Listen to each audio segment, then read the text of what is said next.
সমুদ্রের উত্তাল ঝড় অতিক্রম করে অজানা এক দ্বীপে ভেসে এসেছে এক যুবতীর দেহ। কাঠের সঙ্গে ভেসে এসেছে সে। ভাগ্য সহায় ছিল দেখে বোধহয় প্রাণ রয়ে গেছে, অন্যথায় সমুদ্রের এমন তাণ্ডব থেকে রক্ষা পাওয়া সহজ কথা নয়। দীর্ঘক্ষণ অচেতন অবস্থায় থাকার পর মেয়েটি চোখ মেলে তাকালো। সূর্যের তীব্রতায় পুরোপুরি চোখ খুলতে পারল না। বন্ধ করে কপাল চেপে ধরে আরেকবার খোলার চেষ্টা করলো। মাথাটা ভীষণ ধরে আছে। হঠাৎ কিছু অনাকাঙ্ক্ষিত স্মৃতি মেয়েটির মস্তিষ্কে হাতছানি দেয়। মনে পড়ে যায় সমুদ্রের মাঝ বরাবর আসার পর হঠাৎ ঘূর্ণিঝড়ের কবলে পড়ার কথা। উফ!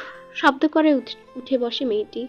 বিড়বিড় করে বলে, বলেছিলাম সমুদ্রের গভীরে যাওয়ার দরকার নেই। শরীরটা বড্ড দুর্বল লাগছে। কে জানে কতক্ষণ ধরে সমুদ্রের পানি খেয়েছে সে। সমুদ্রের লবণাক্ত পানিতে শরীর কেমন চটচটে হয়ে আছে। কিছুক্ষণ থ মেরে বসে থেকে উঠে দাঁড়ায় দুয়া এলফিনা। সামনে তাকালে দেখতে পাই বিশাল সমুদ্র, যার শেষ প্রান্ত যেন আকাশের সঙ্গে গিয়ে মিশেছে। এখান থেকে দেখলে মনে হচ্ছে আকাশ ও সমুদ্রের পানি একে অপরকে স্পর্শ করে আছে, মিলিত হয়ে আছে একটি সরল রেখা বরাবর। যদিও দুয়া জানে এ কেবল দৃষ্টিভ্রম। দুয়া পিছু ঘুরে দাঁড়িয়ে বোঝার চেষ্টা করে কোথায় এসে পৌঁছেছে সে, আদৌ এখানে কোনো প্রাণের অস্তিত্ব আছে কিনা। কিন্তু পিছু ঘুরে তাকাতেই সে হতবাক হয়। দূর দূরান্ত পর্যন্ত সবুজ গাছগাছালি এবং উঁচু এক পাহাড় ছাড়া কিছুই নজরে পড়ছে না। এই মুহূর্তে দুয়া একটু ভীতু হলো। মনের মধ্যে অজানা এক ভয় বাসা বাঁধলো। এই গা ছমছমে দ্বীপে যদি কোনো মানবজাতির বসবাস না থাকে, তাহলে সে কি করবে? আর যদি আর যদি হিংস্র কোনো প্রাণী থাকে, তাহলে সে সার্ভাইভই বা করবে কেমন করে? এসব ভেবেই দুয়ার শরীর শিউরে উঠল। লম্বা একটা সময় চিন্তা ভাবনা করার পর দুয়ার সিদ্ধান্ত নিল সেখানে বসে সমুদ্রপথে চলা যানবাহনের অপেক্ষা করবে। কিন্তু অপরাহ্নের শেষ প্রহরে গড়িয়ে সন্ধ্যা হয়ে যাওয়ার পরও যখন সে কোনো কিছুর দেখা পেল না, তখন হতাশ হয়ে নিজের সিদ্ধান্ত পরিবর্তন করার মনস্থির করল। এদিকে সকালের পর থেকে সমুদ্রের লবণাক্ত পানি ব্যতীত পিঠে কিছুই পড়েনি। ফলস্বরূপ বড্ড খিদে পেয়েছে তার। বর্তমানে নিজের সিদ্ধান্তের ওপর আফসোস হচ্ছে। তখন থেকে যদি এখানে বসে না থেকে দ্বীপটা একটু ঘুরে দেখতো, তাহলে হয়তো খাওয়ার জন্য কিছু একটা ব্যবস্থা করা যেত। পানির তৃষ্ণাও পেয়েছে বড্ড। সমুদ্রের পানি খেলে নির্ঘাত অসুস্থ হয়ে পড়বে সে। এ ভয়েও সমুদ্রের লবণাক্ত পানি সে খেতে পারছে না। একটু পরেই চারপাশে অন্ধকার নামবে।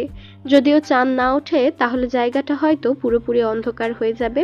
তখন যদি হিংস্র কোনো জন্তু জানোয়ারের তাকে আক্রমণ করে বসে, তখন কি করবে সে? তার রাতের খাবার হয়ে যাবে। নিজেকে একবার বাঘের খাদ্য হিসেবে কল্পনা করা নিজেকে একবার বাঘের খাবার হিসেবে কল্পনা করল দুয়া। মুহূর্তের মধ্যেই তার আত্মাটা লাফিয়ে উঠল ভয়ে।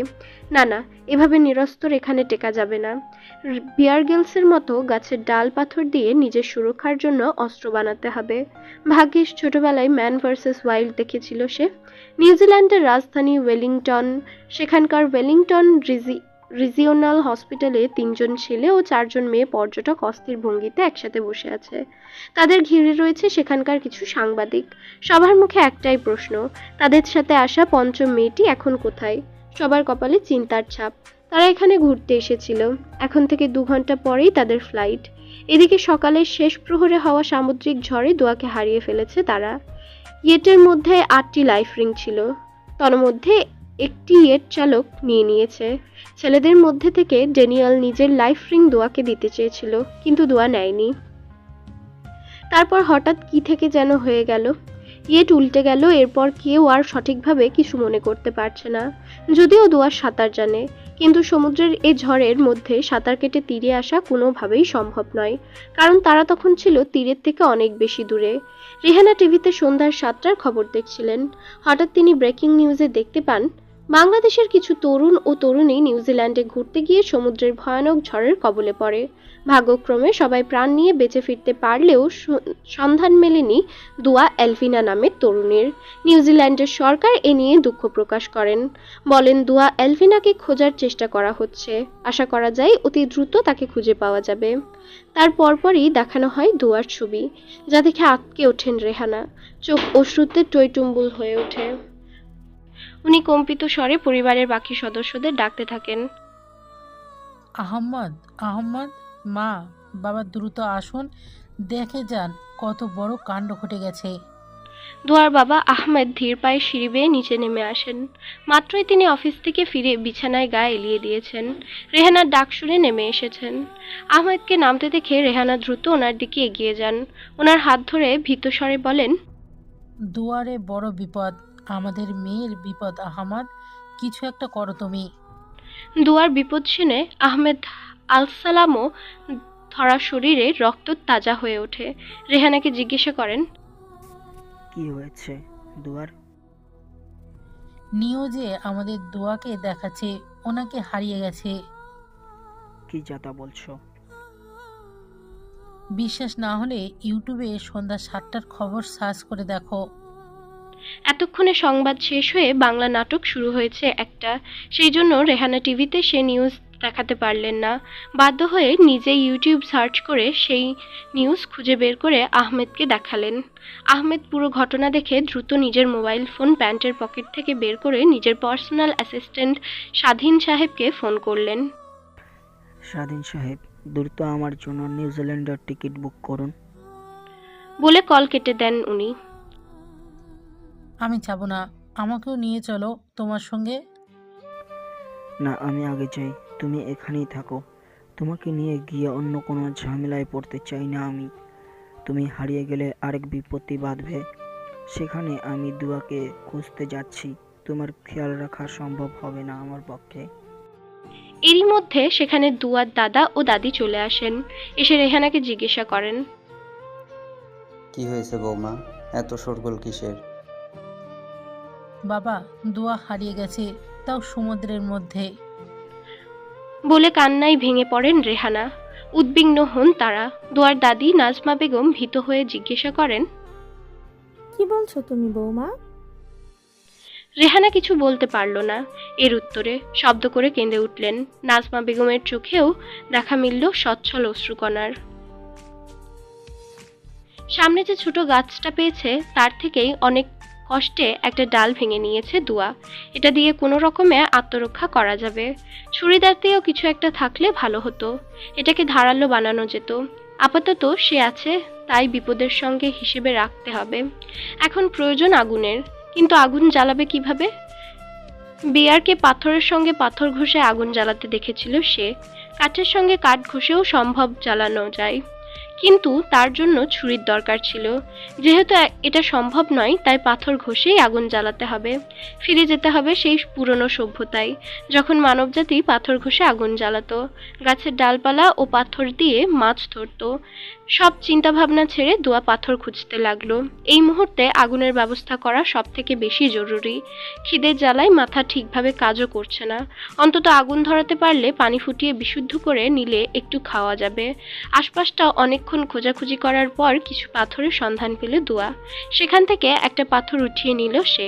দ্বীপে থাকা গাছগাছালির থেকে খুঁজে খুঁজে শুকনো ডাল ভেঙে নিল, সঙ্গে কিছু শুকনো পাতা নিল আগুন ধরাবে বলে। এসব খুঁজে খুঁজে জঙ্গলের অনেকটা গভীরে চলে গিয়েছে সে। ভয়ও লাগছিল অনেক, তবুও মনের মধ্যে সাহস সঞ্চয় করে নিয়েছে দুয়া। কারণ সে বিশ্বাস করে কপালে যেদিন মৃত্যু লেখা আছে তার মৃত্যু সেদিনই হবে। ইনসিডেন্ট, অ্যাক্সিডেন্ট এসব তো কেবল ওসিলা মাত্র। জঙ্গল থেকে ফেরার পথে হঠাৎই বৃহৎ পুরনো এক গাছের ওপর নজর পড়ল দুয়ার। সেখানে খোদাই করা কিছু একটা লেখা আছে। পর্যাপ্ত আলো না থাকায় দূর থেকে ঠিক মতো বোঝা যাচ্ছে না। দুয়া এগিয়ে গেলে সেদিকটাই। গাছের সামনে এসে পূর্ণ দৃষ্টিতে তাকাতেই দেখতে পেল তাজ লেখা আছে সেখানে। দুয়া প্রফুল্ল হলো। অন্ধকারে ডুবে থাকা পাথরটাই যেন আশার আলো খুঁজে পেল। এখানেও তবে মানুষের অস্তিত্ব রয়েছে, অন্যথায় এখানে এ নাম খোদাই করে লেখা থাকবে কিভাবে? হয়তো পাহাড়ের চূড়ায় গেলে তাদের দেখা পাওয়া যাবে। এই মুহূর্তে ঝুঁকি নিয়ে পাহাড়ে ওঠা ঠিক হবে না। রাতের অন্ধকার এই গহীনে কি রহস্য লুকিয়ে থাকবে তা জানা নেই দুয়ার। তাই সিদ্ধান্ত নিল সকালের আলো ফুটলেই সে পাহাড়ের চূড়ায় ওঠার জন্য পা বাড়াবে। রাত হয়ে গেল, কিন্তু ভাগ্য সহায় ছিল বলেই হয়তো আজ আকাশে সম্পূর্ণ চাঁদ উঠেছে, পূর্ণিমার চাঁদ, যারা আলো চারপাশের অন্ধকারটা কাটিয়ে তুলেছে। দোয়া অনেকক্ষণ যাবৎ পাথরের সঙ্গে পাথর ঘষে যাচ্ছে, অথচ এখনো আগুন ধরছে না। হাত দুটো ছিঁড়ে আসছে মনে হচ্ছে, আর সম্ভব হচ্ছে না দোয়াকে দিয়ে। একসময় হাল ছেড়ে বালির ওপর শুয়ে পড়ল সে। চাঁদের দিকে তাকিয়ে শুষ্ক হেসে বলল, যাক, অন্তত তুমি আছো যার সাথে আমি একটু মন খুলে কথা বলতে পারবো। তারপর কিছুক্ষণ নীরব রইল দুয়া। কি বলবে আসলে সে সেটাই খুঁজে পেল না। স্বভাবতই দুয়া একটু স্বল্পভাষী, কিন্তু এই মুহূর্তে মনে হচ্ছে কারোর সঙ্গে কথা বলতে পারলে ভীষণ ভালো লাগতো। কথা বলার সঙ্গী হিসেবে সে বিশাল চাঁদকে পেয়ে গেল, অথচ চাঁদকে কি বলবে তাই খুঁজে পাচ্ছে না। দোয়া লক্ষ্য করলো আকাশে আজ অসংখ্য তারা উঠেছে। সত্যি বলতে এত তারা দোয়া কখনো একসঙ্গে দেখেনি। হয়তো ছোট থেকেই শহরে বড় হয়েছে বলে, হয়তো শহরের আলোর দূষণ এই তারাগুলোকে অস্পষ্ট করে তুলে বলেই। তোমার চারপাশ জুড়ে কত তারার মেলা, অথচ দেখো আমি পুরো একা। হঠাৎ দুয়ার মস্তিষ্ক দুয়াকে একটা কথা মনে করিয়ে দিল। শহরে থাকাকালীন সে কখনো চাঁদের সঙ্গে এভাবে কথা বলেননি, আর না চাঁদের আশেপাশে থাকা তারাগুলোকে নিয়ে মাথা ঘামিয়েছে। কিন্তু দিন শেষে এই চাঁদ তার দুয়ার সঙ্গী হলো। অনেক ক্লান্ত লাগছে। এভাবে না খেয়ে থাকলে কেউ খুঁজে বের করার আগেই দুয়া এই দুনিয়ার মায়া ত্যাগ করতে হবে। শুধুমাত্র গাছের ওপর একটা নাম লেখা দেখে সে পুরোপুরি ধরে নিতে পারতো না এখানে মানুষের অস্তিত্ব এখনো আছে। তখন হয়তো হুট করে নামটা দেখে পুলকিত হয়ে উঠেছিল সে, কিন্তু এখন মন নানা রকমের কল্পনা সাজাচ্ছে। হতে পারে যারা ছিল তাদের মধ্যে কেউই এখন আর বেঁচে নেই। হতে পারে এখানে দুয়ার মতো কেউ আটকে পড়েছিল। আবার এমনও হতে পারে এখানে লোকজন ঘুরতে এসেছিল। দুয়া দীর্ঘ নিঃশ্বাস ফেলে উঠে বসে। বাবা মায়ের কথা বড্ড মনে পড়ছে। এভাবে চুপচাপ হাত গুটিয়ে বসে থাকলে এ জীবনে হয়তো তাদের আর দেখতে পাবে না সে। এভাবেই উঠে বসে অদম্য স্পৃহা নিয়ে আবার পাথর ঘষতে লাগলো। কিছুক্ষণ বাদে গরম হয়ে এলো পাথর দুটো। একসময় আগুনের ঝলকের দেখা মিলল, যা দেখে দুয়ার ঠোঁটে ফুটে উঠল অমায়িক এক হাসি। আগুন তো জ্বললো, এবার সমুদ্রের পানি ফুটাবে কিসে করে? দুয়ার কাছে তো কোনো পাত্র নেই। ইস রে, কেন যে আগে এই কথা মাথায় এলো না? তাহলে তো আর কষ্ট করে এ আগুন জ্বালাতে হতো না। সময়, ধৈর্য, শক্তি সব বৃথা গেল। মুখ মলিন করে চুপচাপ বসে রইল দুয়া।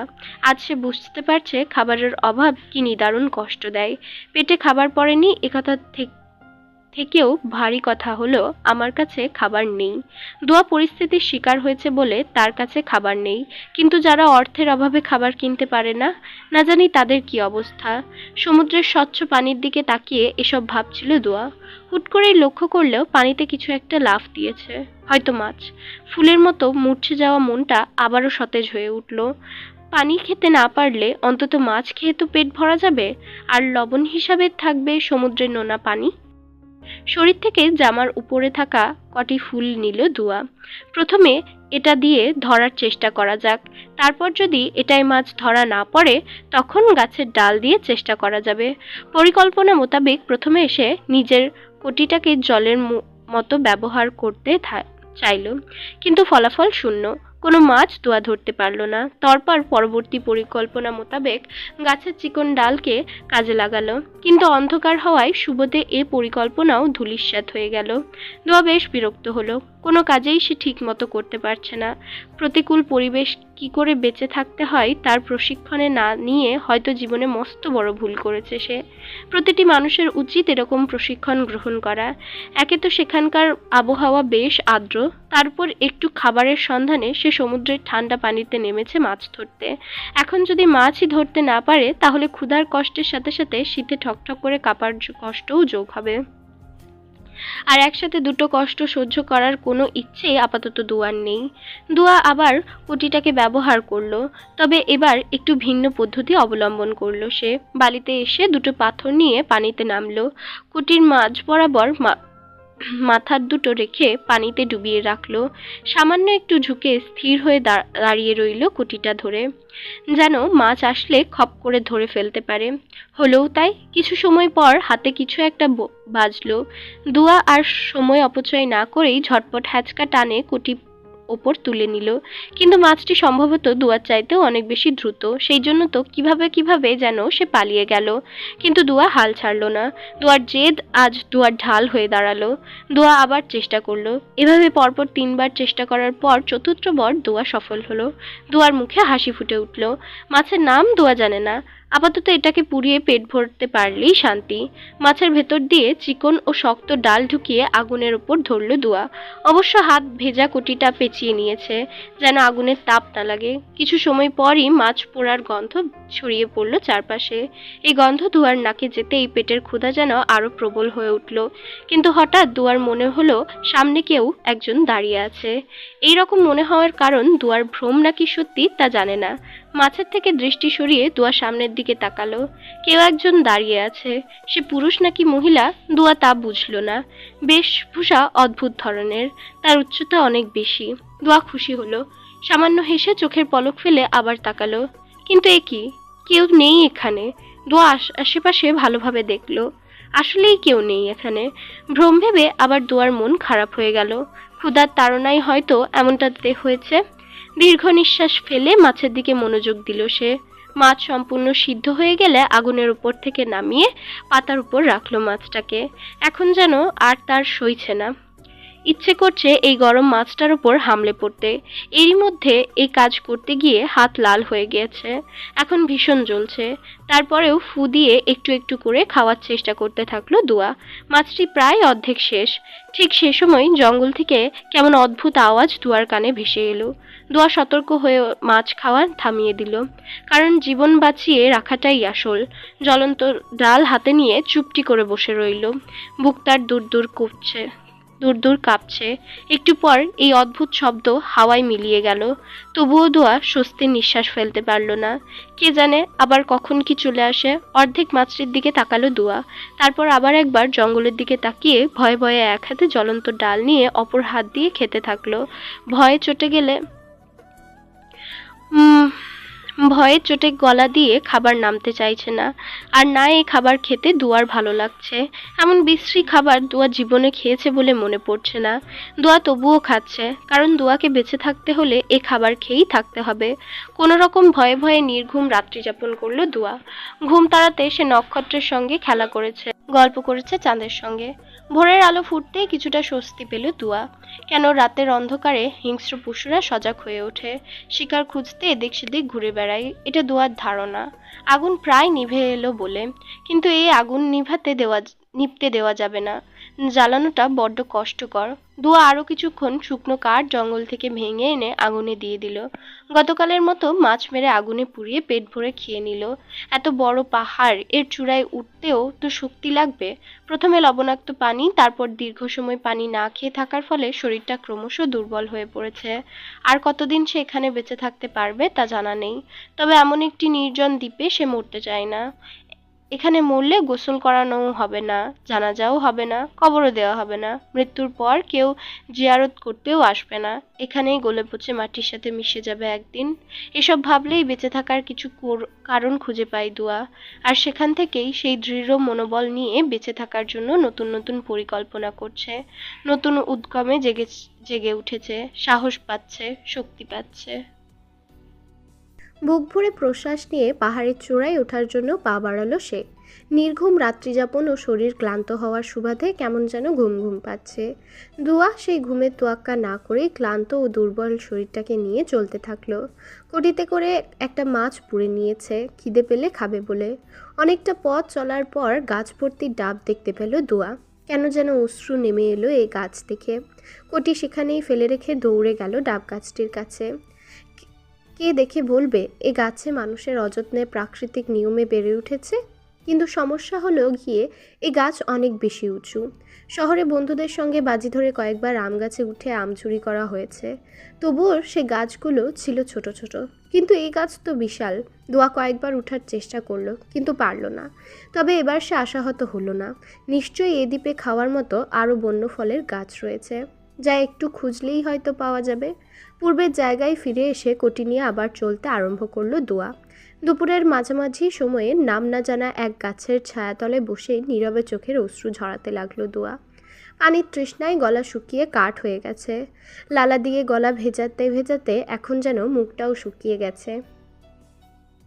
কয়েক ফোঁটা অশ্রু বিসর্জন দিয়ে দ্রুত তা মুছে ফেলল সে। বড় বড় প্রশ্বাস নিয়ে নিজেকে শান্ত করার চেষ্টা করলো। এমনিতেই বিশুদ্ধ পানির অভাব এখানে, ফলে এক ফোঁটা পানিও খেতে পারছে না সে। এতক্ষণ যাবৎ চলার কারণে শরীর থেকে অনেক ঘাম ঝরেছে। এখন যদি কান্না করে অযথা দেহ থেকে পানি বের করে দেয় তবে ডিহাইড্রেশন হয়ে যাবে না? দুয়ার তো মনে হচ্ছে অলরেডিই হয়ে গেছে। রাতে চারপাশ ছিল শীতল ও নীরব, বাতাসে ছিল এক ধরনের স্নিগ্ধতা। কিন্তু সূর্য উঠে আসার সঙ্গে সঙ্গেই পরিবেশ একেবারে বদলে গেল। চারিদিকে একদম তেতে উঠেছে, যেন আগুনের হলকা ছড়িয়ে পড়ছে বাতাসে। দুয়ার মনে হচ্ছে সে কোনো দ্বীপে নয়, বরং এক বিশাল মরুভূমির মাঝে দাঁড়িয়ে আছে। সূর্যের তীব্র তাপে বালু গরম হয়ে উঠেছে, আর গাছপালার ছায়াও তেমন আরাম দিচ্ছে না। গলা শুকিয়ে আসছে তার, শরীরে এক অস্বস্তিকর ক্লান্তি ভর করেছে। সঙ্গে থাকা মাছটি খেয়ে ক্ষুধা নিবারণ করে অসীম মনোবল নিয়ে দুয়া আবারও চলতে শুরু করলো। দুপুর 2টো নাগাদ আহমেদ নিউজিল্যান্ডে পৌঁছালেন। বিমান থেকে নেমে সর্বপ্রথম দুয়ার বন্ধুদের সঙ্গে দেখা করলেন। ভিসার মেয়াদ শেষ হয়ে যাওয়ায় দুয়ার বন্ধুবান্ধবরা গতকালই বাংলাদেশে ফিরে গেছে, কিন্তু ছেলেগুলো ভিসার মেয়াদ বাড়িয়ে থেকে গেছে দুয়াকে খুঁজতে। তাদের নাম ড্যানিয়েল, আবির ও মাহাদি। আহমেদ সাহেব তাদের সাথে কথা বলে জানার চেষ্টা করলেন সমুদ্রের কোন জায়গাটিতে গিয়ে তারা ঝড়ের সম্মুখীন হয়েছিল। আবির উত্তর দিতেই আহমেদ ক্ষোভ নিয়ে জিজ্ঞাসা করলেন, সমুদ্রে ঝড় হবে তোমরা জানতে না? নিউজ বা অন্য কোনো মাধ্যমে তোমরা খোঁজ পাওনি? পেয়েছিলাম, কিন্তু তখন আমাদের বুদ্ধি লোপ পেয়েছিল। অতিরিক্ত এক্সাইটমেন্টে আমরা লজ্জিত হয়ে পুরো কথা শেষ করতে পারল না মাহাদি। আহমেদ জোরে জোরে শ্বাস নিয়ে নিজেকে শান্ত করার চেষ্টা করলেন। এরা অল্প বয়সী ছেলে মেয়ে নয় যে ভালো মন্দের বুঝ তাদের নেই। প্রাপ্তবয়স্ক হওয়ার পরও যদি এরা ছোটদের মতো কাজ করে বসে তখন আর কি করার আছে? যা হওয়ার তা তো হয়েই গেছে। এখন হাইপার না হয়ে ঠান্ডা মাথায় দুয়াকে খুঁজে বের করতে হবে। বিকেলের মাঝামাঝি সময়ে পাহাড়ের চূড়ায় পৌঁছাতে পারল দুয়া, কিন্তু হতাশ হওয়া ছাড়া আর কিছুই সে খুঁজে পেল না। কারণ এখন অবধি সে কোনো মানুষের চিহ্ন দেখতে পায়নি এখানে। তাহলে গতকাল রাতে যে এক ছায়া মানবকে দেখল সে, হয়তো ভ্রম হবে, এ ভেবে দীর্ঘ নিঃশ্বাস ফেলে আশপাশটা দেখতে লাগলো। এতক্ষণে নিচের আগুন হয়তো নিভে গেছে, এখন আর সেখানে ফিরে যাওয়া সম্ভব নয়।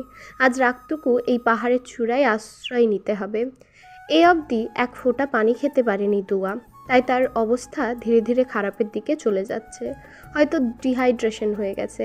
তবুও নিজেকে বাঁচিয়ে রাখতে যতটুকু মনোবল ও সাহস মনের ভেতর থাকা প্রয়োজন, তার থেকে বেশি সাহস সে মনের ভেতর সঞ্চয় করে রেখেছে।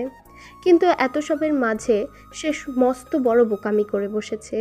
উপরে ওঠার আগে কটি দিয়ে বালিতে একটা খুঁটি গেড়ে রেখে আসা উচিত ছিল, যেন কোনো শিপ বা সমুদ্র পথে চলা যান এদিকে দিয়ে গেলে তা দেখতে পায় এবং দুয়াকে এখান থেকে উদ্ধার করতে পারে। এই পাহাড়ের চূড়ায় উঠে তুয়া হয়তো কোনো ভুল করেনি, কেননা থাকার মতো ছোট্ট একটি গুহা পেয়ে গেল সে। এ দেখে খুশিতে আত্মহারা হয়ে উঠেছে তার মন। এবার এর সামনে কিছু একটা দিয়ে ঢাকার মুখটা বন্ধ করে দিলেই আজকের রাতটা সে নিশ্চিন্তে ঘুমাতে পারবে। একটু ঘুমোলে হয়তো কিছুটা ক্লান্তি ক্লেশ দূর হয়ে যাবে। অন্ধকার নামার পূর্বে এ সমস্ত কাজ দ্রুত শেষ করতে হবে। সবার প্রথমে দোয়া খুঁজে খুঁজে কিছু বড় বড় পাথর সংগ্রহ করলো। সঙ্গে কিছু মোটা গাছের ডাল সংগ্রহ করতে পারলে ভালো হতো, কিন্তু মোটা গাছের ডাল সে ভাঙবে কিভাবে? অনেকক্ষণ চিন্তা ভাবনার পর দোয়া মাথায় কিছু দুষ্টু বুদ্ধি এলো। সে গাছের মোটা ডাল ধরে ঝুলতে থাকলো। ডালগুলো অত একটা মোটা নয়। বেশক্ষণ দুয়ার ভার বহন করতে না পেরে নিচের দিকে ঝুঁকে একসময় ঠিকই ভেঙে গেল। এভাবে আরও 2 থেকে 3টে ডাল ভাঙল দুয়া। তারপর এগুলো গুহার মুখের সামনে এনে অন্যদিকে গেল আরও কিছু খুঁজে পাওয়া যায় কি না তা দেখতে। কিছুটা দূরে যেতেই দুয়ার মন আবারও খুশিতে বাকবাকুম করে উঠল। ওই তো সামনেই কিছু কলা গাছ দেখা যাচ্ছে, কি সুন্দর কলা ধরে আছে সেখানে। দুয়া দৌড়ে গেল সেদিকটায়। যাওয়ার পথে একবার পা মুচকে পড়েও গেল, তবুও থামলো না সে। উঠে পুনরায় দৌড় লাগালো। গাছ থেকে কলা ছিঁড়ে কিছুক্ষণ পেট ভরে খেয়ে নিল। এর স্বাদ যেন অমৃতের মতো ঠেকছে দুয়ার কাছে। এখানে আসার পর এই প্রথম মন ভরে ও পেট ভরে কিছু খেতে পেল দুয়া। আল্লাহর কাছে লাখ লাখ শুকরিয়া আদায় করে 2 হাত তুলে দোয়া করলো সে যেন দ্রুত এখান থেকে চলে যেতে পারে। তারপর কিছু কলাপাতা ও কলার ছড়ি নিয়ে চলল গুহার দিকে। গুহার ভিতরে আগে কিছু জিনিস শুনল দুয়া। যেন কোনো জন্তু জানোয়ার থাকলে তা বেরিয়ে আসে, অথবা তার শব্দ বা নড়াচড়া বুঝতে পেরে দোয়া নিজেই আগে প্রস্তুতি গ্রহণ করতে পারে। যখন ভেতর থেকে কোনো শব্দ বা প্রতিক্রিয়া এলো না, তখন দোয়া কিছুটা স্বস্তির নিঃশ্বাস ফেলে ভয়ে ভয়ে গুহার ভেতরে প্রবেশ করলো। খুব বেশি বড় নয় গুহাটা, তবে এরকম একটা প্রতিকূল পরিবেশে থাকার জন্য উপযুক্ত। ভেতরটা ভালোভাবে দেখে নিল, আগুন জ্বালাতে বসে পড়ল দোয়া। গতকাল রাতের মতো পাথরের সঙ্গে পাথর ঘষে অতি কষ্টে আগুন ধরালো সে। এই আগুন ধরাতে গিয়ে দোয়া উপলব্ধি করেছে দারুণ ধৈর্যশীল সে। দোয়ার এই গুণ যদি বাবা মা দেখতে পেত তাহলে অবাক না হতে পারতো না। হঠাৎ আহমেদ ও রেহানার কথা মনে পড়তেই দোয়ার চোখের কোণে অশ্রুর দেখা মিলল। সে বিড়বিড় করে বলল, মাম্মা, পাপা, মিস ইউ। সোশ্যাল মিডিয়ার ক্ষমতায় দুয়ার হারানোর খবর পুরো বিশ্বজুড়ে ছড়িয়ে পড়েছে। সবার মনে একটাই চাওয়া, মেয়েটাকে যেন জীবিত অবস্থায় উদ্ধার করতে পারে। যদিও অনেকের ধারণা এতক্ষণে দুয়া আর জীবিত নেই, হয়তো অনেক আগেই পৃথিবীর মায়া ত্যাগ করে পরপারে চলে গেছে সে। আহমেদ হেলিকপ্টার নিয়ে খুঁজে চলেছে দুয়াকে। যেখান থেকে দুয়া হারিয়েছিল সেখান থেকে আশেপাশের যাবতীয় দ্বীপগুলিতে দুয়াকে খোঁজার চেষ্টা করছে। এসব দ্বীপে না পাওয়া গেলে দূরবর্তী দ্বীপগুলিকে দেখতে হবে। মাহাদি, ড্যানিয়েল ও আবির ক্লান্ত হয়ে হোটেলে ফিরে আসে। সবাই একটি রুমে বসে কফি খেতে খেতে দুয়ার বিষয়টি নিয়ে আলোচনা করছে। সবার মধ্যে কেমন এক অপরাধবোধ কাজ করছে। সেদিন যদি দুয়ার কথা মতো মাঝ সমুদ্রের দিকে না যেত তাহলে হয়তো আজ দুয়া সবার মাঝে উপস্থিত থাকতো। এর থেকেও বড় কথা, তারা দুয়ার সুরক্ষার বিষয় নিশ্চিত করতে পারেনি। নিজের প্রাণ নিয়ে ফিরে আসলেও হারাতে হয়েছে দুয়াকে। এটা তাদের জীবনের সবথেকে বড় ব্যর্থতা। আবির কফির কাপে চুমুক দিয়ে বলল, আমার মনে হয় না দু এখনো বেঁচে আছে। সমুদ্রে যে ঝড় উঠেছিল ওই ঝড়ের কবল থেকে বেঁচে ফেরা অসম্ভব ব্যাপার। মাহাদি বলার মতো কিছুই খুঁজে পেল না। হয়তো সেও এটাই মনে করে, কিন্তু ড্যানিয়েলের বিরোধিতা করে বলল, কিন্তু আমরা তো বেঁচে ফিরেছি। আমাদের ব্যাপার আলাদা, আমাদের কাছে লাইফ রিং ছিল। এছাড়া আমরা তীরে এসে পৌঁছাতে পেরেছিলাম, তবুও আমাদের অবস্থা অত একটা ভালো ছিল না। তৎক্ষণাৎ হসপিটালে না আনলে হয়তো আমরাও দুয়ার মতো। চুপ করতেই, দোয়ার মৃতদেহ না দেখা অবধি আমরা কিছুতেই মানতে পারবো না যে দোয়া আর আমাদের মধ্যে নেই।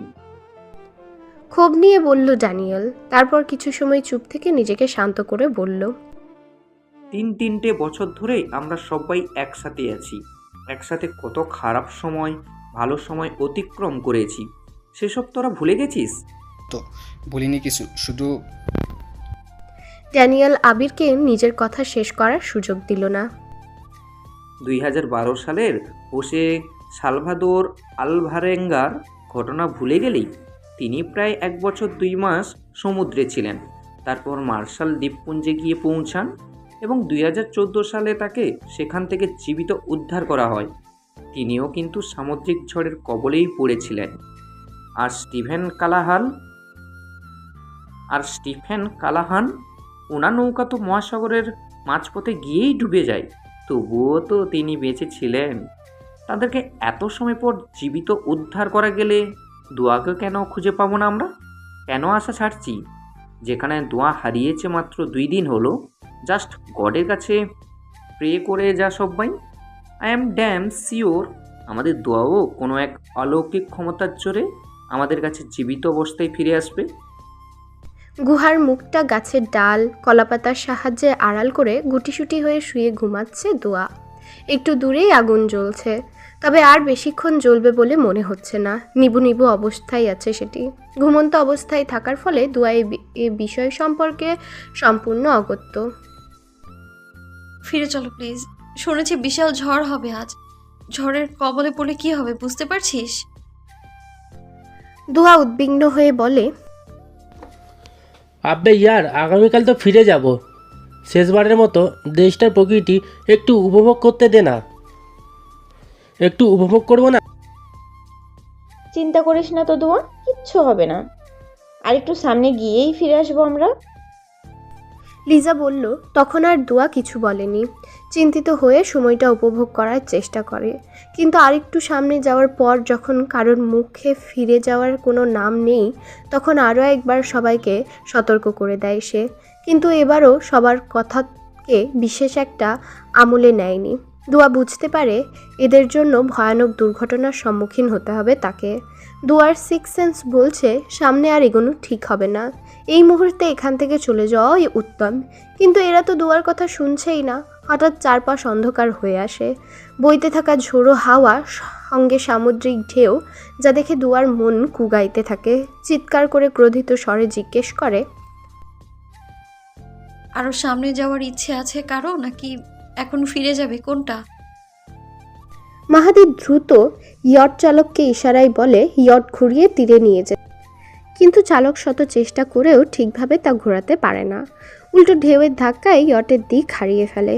প্রচণ্ড ঝাঁকুনিতে ড্যানিয়েল সামলে নিতে পারলেও ইয়টের বাকিরা ভয় পেয়ে যায়। বাতাসের গতি বাড়তে থাকে, আর বিশাল ঢেউ একের ওপরের আছড়ে পড়ে ইয়টের গায়ে। চালক প্রাণপণে চেষ্টা করলেও ঢেউয়ের শক্তি এতটাই বেশি যে ইয়ট স্থির রাখা সম্ভব হয় না। হঠাৎ একটি বিশাল ঢেউ এসে ইয়টটিকে প্রায় উল্টে ফেলে দেয়। মাহাদি ড্যানিয়েল দ্রুত এক হাতের রেলিং ধরে নিজেকে সামলানোর চেষ্টা করে। অন্যদিকে যারা চিৎকার করে পড়ে যেতে থাকে। আবির গিয়ে কোনো রকমে তাকে ধরে ফেলে। চালক নিজের জন্য একটি লাইফ রিং রেখে বাকিগুলো সবাইকে দিয়ে রেলিং ধরে দাঁড়ায়। ড্যানিয়েল চালকের থেকে লাইফ রিং নিয়ে সবাইকে দিয়ে দেয়। অবশিষ্ট থাকে একটি। তখনই সে লক্ষ্য করে সবাইকে লাইফ রিং দেওয়া হলেও দুয়াকে দেওয়া হয়নি। রেলিং ধরে ধরে সেই ইয়টের অন্য প্রান্তে যায়, যেখানে দুয়া রেলিং ধরে কোনো রকমে নিজেকে সমুদ্রের পানিতে পড়ার হাত থেকে রক্ষা করেছিল। দুয়ার কাছে যাওয়ার সময় ইয়ট সমুদ্রের বিশাল ঢেউয়ের সঙ্গে ধাক্কা খায়। নিয়ন্ত্রণ হারাতে গিয়ে নিজেকে সামলে নেয় ড্যানিয়েল। এরই মধ্যে চালক নিয়ন্ত্রণ হারিয়ে সমুদ্রে পড়ে যায়, যা দেখে যারা ও কায়নাত চিৎকার করে ওঠে। ড্যানিয়েল একবার সেদিকটায় তাকিয়ে আবারও দুয়ার দিকে যেতে থাকে। দুয়ার কাছে গিয়ে লাইফ রিং দুয়ার দিকে এগিয়ে ধরে, বলে, এটা রাখ। লাগবে না, আমি সাঁতার জানি, এটা তোর দরকার। আমার কিচ্ছু হবে না, রাখ তুই। ড্যানিয়েল, তুই সাঁতার জানিস না, তাই এটা আমার না, তোরই প্রয়োজন। অধৈর্য হয়ে বলে দুয়া। সমুদ্রের তাণ্ডব হচ্ছে, তাণ্ডব।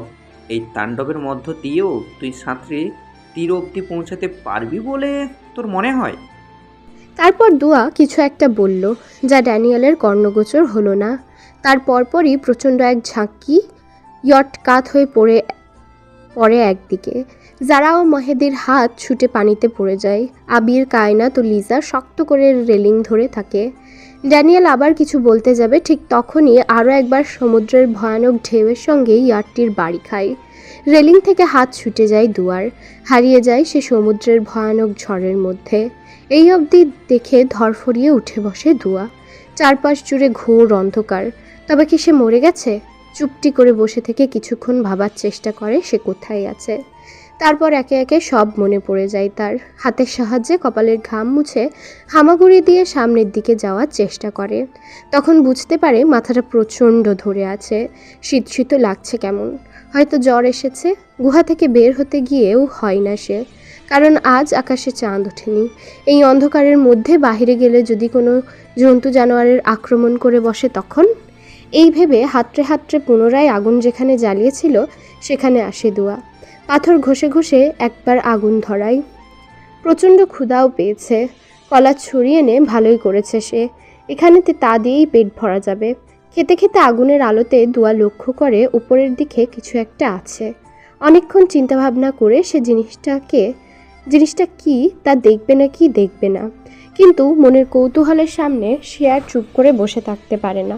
বিপদ আপদের কথা ভুলে সে জিনিসটা নিচে নামিয়ে আনলো। তৎক্ষণাৎ দুয়ার চোখ চমকে উঠল। এটা তো একটা ব্যাগ, তাও কোনো সাধারণ ব্যাগ নয়, বরং দামি ও ব্র্যান্ডেড, যেটি দেখে তার মনে এক ধরনের আশ্চর্যতা ও সন্দেহ উকি দিল। কিভাবে, কোত্থেকে এই ব্যাগ এখানে এসেছে? দুয়ার কৌতূহল আরও বেড়ে গেল। ঝটপট ব্যাগের চেন খুলে ভেতরের জিনিস দেখার চেষ্টা করলো। প্রথমেই হাতে এলো একটি স্টিলের মগ, তারপর একটি নাইফ, এবং একে একে বেরিয়ে এলো একটি ওয়াটার পট, একটি ডায়েরি এবং একটি কলম। এসব দেখে দুয়ার মনে নানা প্রকার প্রশ্ন ঘুরপাক খেতে থাকলো। তবে সে সব প্রশ্ন আপাতত একপাশে রেখে ডায়েরির দিকে মনোযোগ দিল সে। হয়তো এই ডায়েরি থেকে অনেক কিছু জানা যাবে। সব প্রশ্ন মাথা থেকে ঝেড়ে ফেলতে চাইলেও একটা প্রশ্ন বারবার দুয়ার মাথায় চড়া দিয়ে উঠেছে, এই ব্যাগের মালিক কি এখানে বেঁচে আছে, নাকি সে এই দ্বীপেই মৃত্যুবরণ করেছে? বেঁচে থাকলে সে এ ব্যাগ এখানে ফেলে গেল কেন? ব্যাগটি দেখে মনে হচ্ছে বহু বছর পুরনো এ ব্যাগ, ধুলোর আস্তরণ পড়ে আছে ওপরে। মনের মধ্যে জাগা প্রশ্নের উত্তর বোধহয় একমাত্র এই ডায়েরিই দিতে পারবে। দীর্ঘ নিঃশ্বাস ফেলে ডায়েরিটি হাতে নেয় দুয়া। ওপরে গুটি গুটি অক্ষরে লেখা আছে আহনাফ তাজওয়ান। তাজওয়ান নামটি দুয়ার মাথায় আবারও প্রশ্ন জাগিয়ে তুলল। তাজওয়ান, গাছে যেই তাজের নাম লেখা ছিল, এই কি সেই তাজ? তাজওয়ানের তাজ। এত সবের মধ্যে দোয়া হঠাৎ লক্ষ্য করল নামটি বাংলা অক্ষরে লেখা। তার মানে কি সে বাংলাভাষী? প্রশ্ন কমার বদলে ক্ষণে ক্ষণে বেড়েই চলেছে। দোয়া কয়েকটা পাতা উল্টালো, ভেতরে সব ইংরেজি লেখা। প্রথম দিকে একাডেমিক বিষয় লেখা থাকলেও ডায়েরির মাঝ বরাবর গিয়ে দোয়া থেমে যায়। সম্ভবত এখান থেকে লোকটি এই দ্বীপ নিয়ে লিখতে শুরু করেছিল।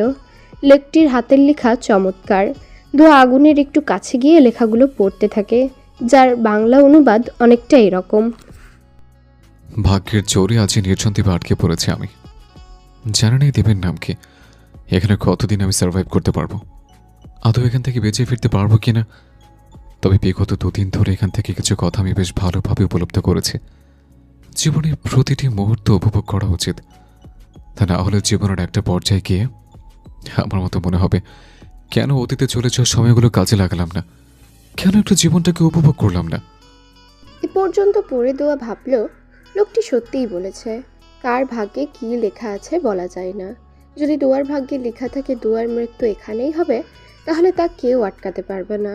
দোয়া হারিয়ে যাবে নাম না জানা এই দ্বীপের মাঝে। হয়তো কেউ আর তার চিহ্নটুকুও খুঁজে পাবে না। দোয়া আবার পড়তে আরম্ভ করলো। কেউ যদি আমার ডায়েরিটা কখনো পেয়ে থাকেন, তবে আশা করছি আমার এই ডায়েরিটা আপনার একাকিত্বকে কিছুটা হলে দূর করবে, সাথে করে আমার কিছু কথা অত্যন্ত কাজে দেবে। আমি তাজ, লেকচারার অফ উত্তর ইউনিভার্সিটি। নিউজিল্যান্ডে আসা বিশেষ এক কাজে, সেই কাজের সূত্রপাত ধরেই আমি অজানা এক দ্বীপে এসে আটকা পড়েছে।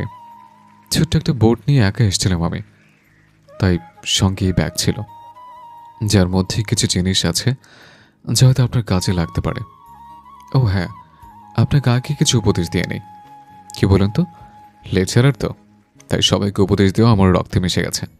তাই হয়তো নির্জনে দ্বীপে এসে অপরিচিত আপনাকে উপদেশ দিতে ভুলিনি আমি। সে যাই হোক, সাপ ব্যতীত এই দ্বীপে হিংস্র কিছু ভাবেন না, কিন্তু ভয়ানক ও অলৌকিক জিনিস আপনার নজরে পড়তে পারে। ভুলেও তাদের বিরক্ত করতে যাবেন না, তাহলে তারাও আপনাকে বিরক্ত করবে না। এটুকু পড়ে থামলো দোয়া। সেদিন রাতে যে ছায়ামানব দেখেছিল তা কি কেবল ভ্রম ছিল, নাকি এই অলৌকিক কিছু যার কথা তাজ নামক ব্যক্তিটি উল্লেখ করেছে? এই অলৌকিক কিছুটি কি তবে? জিন, যে মহান আল্লাহর অন্য এক সৃষ্টি, যার কথা পবিত্র কোরআন শরীফে উল্লেখ করা হয়েছে? মুসলমান হিসেবে জিনকে দোয়া অস্বীকার করতে পারে না।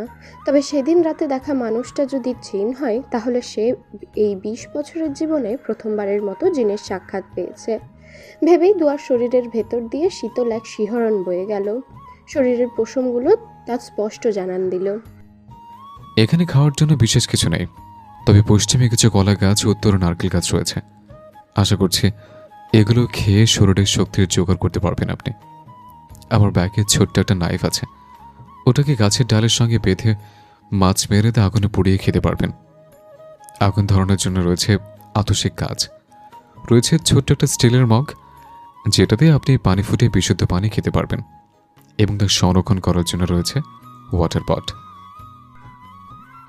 দোয়ার ব্যাগ থেকে বের করা জিনিসের দিকে তাকিয়ে দেখলো ডায়েরিতে লেখা সব কিছুই আছে এখানে। মনে মনে অপরিচিত এই লোকটির প্রতি কৃতজ্ঞতা প্রকাশ করলো সে।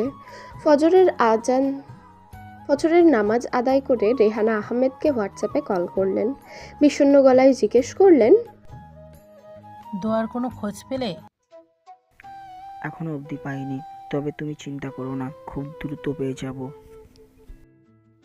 না জানি আমার মেয়েটার কি অবস্থা। বলে কান্নায় ভেঙে পড়লেন রেহানা। আহমেদ রেহানাকে সান্ত্বনা দেওয়ার মতো কিছুই খুঁজে পেলেন না। ওনার মনের অবস্থাও তেমন একটা ভালো নেই। আদরের একমাত্র মেয়ে, কোনো আবদার আজ অব্দি অপূর্ণ রাখেননি তিনি। তাই তো পরিবারের সবার আপত্তি থাকা সত্ত্বেও মেয়েকে পাঠিয়েছিলেন দূর দেশে। কিন্তু কে জানতো এর ফলাফল এত ভয়ানক হবে। কিছু না বলে কল কেটে দেন তিনি।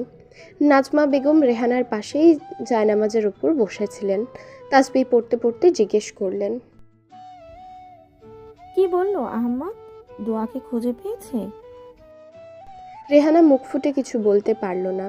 ডানে বামে মাথা নাড়িয়ে বুঝালো কোনো খোঁজ পায়নি। তারপর হেঁচকি তুলে কান্না শুরু করলো। নাজমা বেগমের চোখ ভিজে এলো। তাসবিহ সামনে রেখে মোনাজাত তুলে আল্লাহ তাআলার কাছে দোয়া করলেন। কাঁদতে কাঁদতে মোনাজাতে দোয়াকে ফিরে চাইলেন। আজ সকালটা বেশ সতেজ লাগছে দোয়ার কাছে। হয়তো শরীর আগের থেকে কিছুটা ভালো লাগছে বলেই ঘুমাতে পেরে শরীরের ক্লান্তি যেন অনেকটাই কমে গেছে। চারপাশ থেকে পাখির কিচিরমিচির শব্দ ভেসে আসছে। এ দ্বীপে তাহলে পাখিও আছে। যেহেতু পাখি আছে সেহেতু নিশ্চিত বন্য ফল ফলাদের গাছও রয়েছে। সেসব শুধু দোয়াকে খুঁজে বের করতে হবে। তাহলে আশা করা যায় আরও কয়েকদিন এখানে বেঁচে থাকতে পারবে সে। গুহা থেকে বের হয়ে এক ছড়ি কলা পেড়ে নিল। তা থেকে কিছু কলা খেয়ে নিয়ে বাকি সব নিয়ে নামতে লাগলো পাহাড় থেকে। সঙ্গে নিয়ে নিল আহনাফ তাজওয়ানের ব্যাগ। ব্যাগের জিনিসপত্রগুলো দারুণ কাজে লাগবে দুয়ার।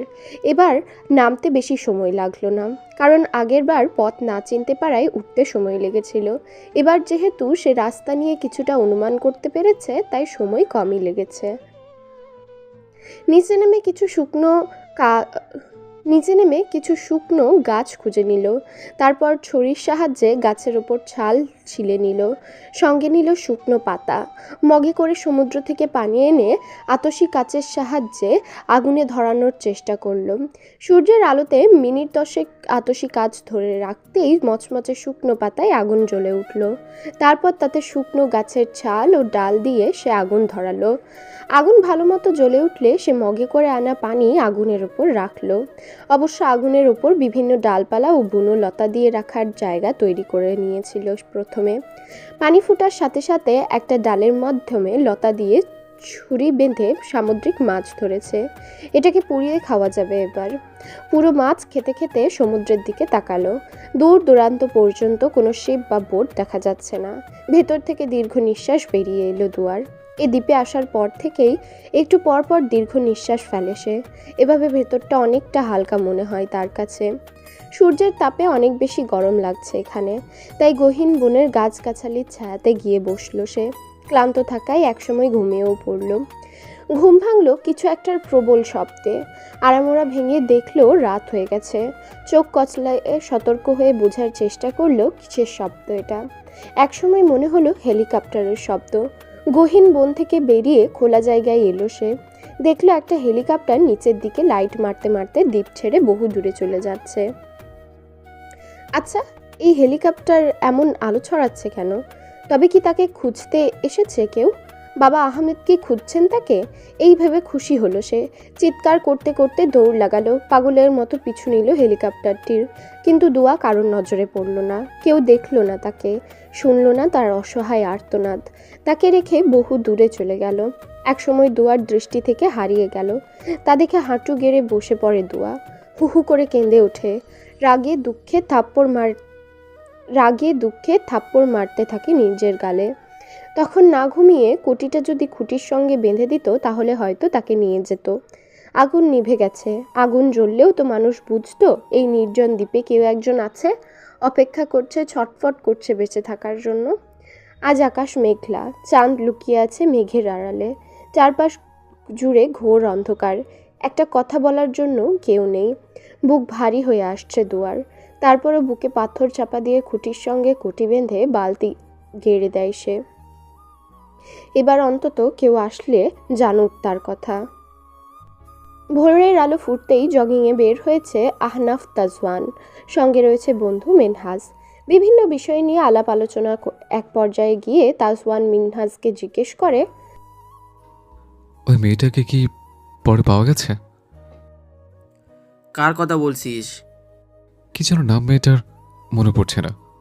নিউজিল্যান্ডের সামুদ্রিক ঝড়ের কবলে পড়ে হারিয়ে গেছে যে। মিনহাজ কিছুক্ষণ মাথার ওপর জোর দিয়ে বলল, দোয়া এলভিনার কথা বলছিস? হ্যাঁ হ্যাঁ, ওই মেয়েটার কথাই বলছে। না পাওয়া যায়নি। বলে থামে মিনহাজ, হঠাৎ দাঁড়িয়ে বলে, তুইও তো নিউজিল্যান্ডের এক নির্জন দ্বীপে হারিয়ে গিয়েছিলি। মিনহাজের দেখা দেখি তাজওয়ানও দাঁড়ায়, পাশের বেঞ্চে বসে বলে, আমার বোট সমুদ্রের ঢেউয়ে হারিয়ে গিয়েছিল, তাই অনিচ্ছা সত্যি হারাতে হয় নির্জন সে দ্বীপের গহীন অরণ্যে। কিন্তু তুই সেখানে গিয়েছিলি কেন? রিসার্চ করতে, আগে বলেছি তোকে। মিনহাজ তাজওয়ানের দিকে তাকালো। তাজওয়ানকে দেখে মনে হচ্ছে সে গভীর চিন্তায় মগ্ন। কি ভাবছিস? মেয়েটার বয়স খুব একটা বেশি না, বাচ্চা মেয়ে। বেঁচে আছে কিনা তার প্রশ্ন সবসময় মাথায় ঘুরপাক খায়। আর বেঁচে থাকলেও কেমন আছে সে? নিউজিল্যান্ডের দ্বীপগুলোতে বেঁচে থাকা অত একটা সহজ নয়, প্রয়োজন বাঁচতে যাওয়ার অদম্য স্পৃহা। মিনহাজ দীর্ঘ নিঃশ্বাস ফেলে বলে, দোয়া কর মেয়েটাকে যেন জীবিত অবস্থায় খুঁজে পাওয়া যায়। এইরকম মিষ্টি একটা মেয়ে এভাবে দুর্ঘটনায় কালের গহীনে হারিয়ে গেলে খারাপ লাগবে অনেক। জীবন শুরু হতে না হতেই শেষ হয়ে যাওয়ার উপক্রম। হতাশ হয়ে বলল তাজওয়ান।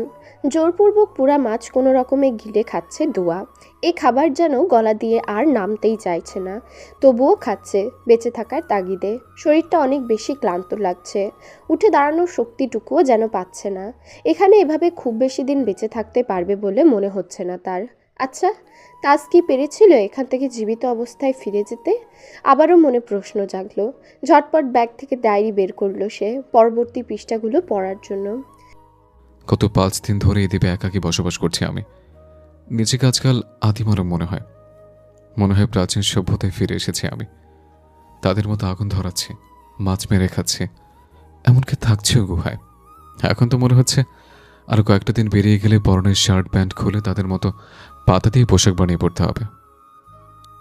একটু পরে হাসলো দুয়া। এখানে আসার পর এই প্রথম তার মুখে হাসি ফুটলো, হোক সেটা শুষ্ক হাসি। শরীর যেন আর সঙ্গ দিতে চাচ্ছে না দুয়ার।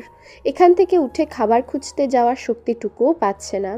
এখন অবধি কোনো সাপের সম্মুখীন হয়নি সে, কিন্তু এই মুহূর্তে কোনো বিষাক্ত সাপ তার সামনে আসলে সে হয়তো তার মোকাবিলা করতে পারবে না, কেননা মোকাবিলা করার ওই শক্তিটুকুও যে অবশিষ্ট নেই তার শরীরে। এই নির্জন দ্বীপে কাটানো দুয়ার চতুর্থ রাত আজ। অনেক বেশি ভেঙে পড়েছে সে, মনে হচ্ছে মৃত্যু তার সন্নিকটে। তার পক্ষে এভাবে আর বেঁচে থাকা সম্ভব নয়। হয়তো কেউ খুঁজে পাওয়ার আগেই সে এই দ্বীপের বালিতে মিশে যাবে, অথবা কেউ তাকে খুঁজেই পাবে না। আজ আকাশে অনেক নক্ষত্রের দেখা যাচ্ছে, চাঁদও আছে মুচকি হেসে। ছোটবেলায় দাদু চাঁদের বুড়ির গল্প শোনাতো। আচ্ছা, সত্যি কি চাঁদের বুড়ি আছে? যদি থাকে তবে কি সে বসে বসে সুতো কাটে? সে খায় কি সেখানে? নাকি না খেয়েই বেঁচে থাকতে পারে সে? এরকম অসংখ্য আজগুবি প্রশ্ন তার মনে উদয় হলো। চাঁদের দিকে তাকিয়ে শুধালো, ও চাঁদ, সত্যি কি চাঁদের বুড়ি আছে? থাকলে বলো না আমার সাথে একটু কথা বলতে, পাপাকে জানাতে আমি এইখানে আছি, আমার যে আর ভালো লাগছে না এখানে। কিন্তু প্রতিবারের মতো চাঁদ এবারেও কোনো জবাব দিল না। দুয়ার মন খারাপ করে চোখ বন্ধ করে বালির ওপর শুয়ে পড়ল। অনেকটা সময় অতিবাহিত হওয়ার পর দুয়ার চোখ তন্দ্রা ভাব চলে আসে। তা গভীর থেকে গভীরতম হতে হতে দুয়া একসময় মনে হলো ঠান্ডা কিছু একটা দুয়ার ওপরে রয়েছে।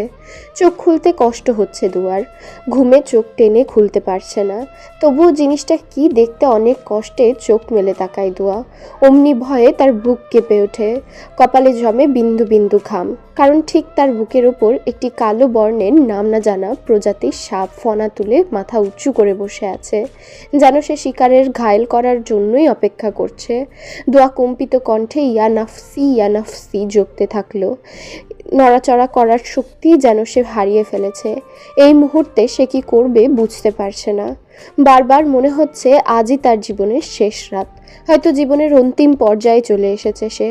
একসময় ভয়ে চোখ বন্ধ করে ফেললো দোয়া, কারণ সাপের দিকে তাকিয়ে থাকতে পারছে না সে। চোখ বন্ধ করে বিড়বিড় করে বলতে থাকলো, চলে যা প্লিজ, চলে যা। খানিক সময় পর মনে হলো ওপর থেকে বরফের মতো ঠান্ডা হালকা একটা স্পর্শ ধীরে ধীরে সরে যাচ্ছে তার শরীর থেকে। দোয়া ধীরে ধীরে চোখ মেলে তাকালো, কিন্তু আশ্চর্যের ব্যাপার সাপটা কোথাও নেই। তবু বুকের ভেতরের ভয় কমে না। মনে হচ্ছে সাপটা যেন ছিল, আবার ছিল না, যেন সে কোনো দুঃস্বপ্নে ডুবেছিল কিছুক্ষণ আগে। নিঃশ্বাস নিতে কষ্ট হচ্ছিল এখানেও। তবুও সে ধীরে ধীরে উঠে বসলো, কপাল ভেজা, গলা শুকনো, চোখে ভয় জমে আছে। দোয়া বিভ্রান্তিতে পড়ে গেল। এতক্ষণ যা ঘটেছে তার সাথে তা কি সত্যি ছিল? সাপটা কি সত্যিই ছিল, নাকি তা কেবল দোয়ার ভ্রম ছিল, অতিরিক্ত চিন্তা করার ফল? সে রাতে দোয়া আর ঘুমাতে পারল না। বালির ওপর সতর্ক হয়ে চুপচাপ বসেছিল সারাটা রাত। কেন যেন দোয়ার বারবার মনে হচ্ছে চোখ বন্ধ করলেই ওই জিনিসটা আবার আসবে, দোয়াকে ভয় দেখাতে। কোনো রকমে ভয়ানক এই রাত পার করলো দোয়া। চারপাশে ভোরের আলো ফুটতেই বালির মাঝে নিজেকে মিলিয়ে নিল। আর পারছে না সে। জীবনটা যেন এখানেই এভাবেই থেমে যাবে তা কখনো কল্পনা করেনি সে। পরিবারের সবার কথা ভীষণ করে মনে পড়ছে বন্ধুদের কথা। আচ্ছা, তারা সবাই কি ঠিক আছে? জীবনের সব স্মৃতি একে একে চোখের সামনে ভেসে ওঠে। কি সুন্দর ছিল জীবনটা। সকাল গড়িয়ে দুপুর হলো। এখন অপরাহ্নের শেষ প্রহর। এখন অবধি পেটে কিছু পড়েনি দোয়ার। ক্ষুধার যন্ত্রণা বড্ড পীড়া দিচ্ছে, কিন্তু তারই কী বা করার আছে? শরীর যে আর সঙ্গ দিচ্ছে না। বালি থেকে সে উঠে বসতেই পারছে না। এদিকে সূর্যের তাপ, প্রাণ যায় অবস্থা। দোয়া হাসলো ভাগ্যের পরিহাস দেখে। বিড়বিড় করে বলতে থাকলো, অপরাহ্নের শেষে আমি যাব মেঘের দেশে। আলতো হাতে তুলে মেঘ মাখবো সারা দেহে। মেঘের রাজ্য গড়ব আমি নিজে রানী হয়ে। প্রজা হবে কল্পদেশের পরিদের নিয়ে। এই অবধি বলে অচেতন হয়ে পড়ল দোয়া। তবে চোখের সামনে পুরোপুরি অন্ধকার নেমে আসার আগে দূর সমুদ্রে কার্গো শিপ দেখতে পেল সে। বুঝতে পারল না এ শিপ বাস্তব নাকি না তার ভ্রম।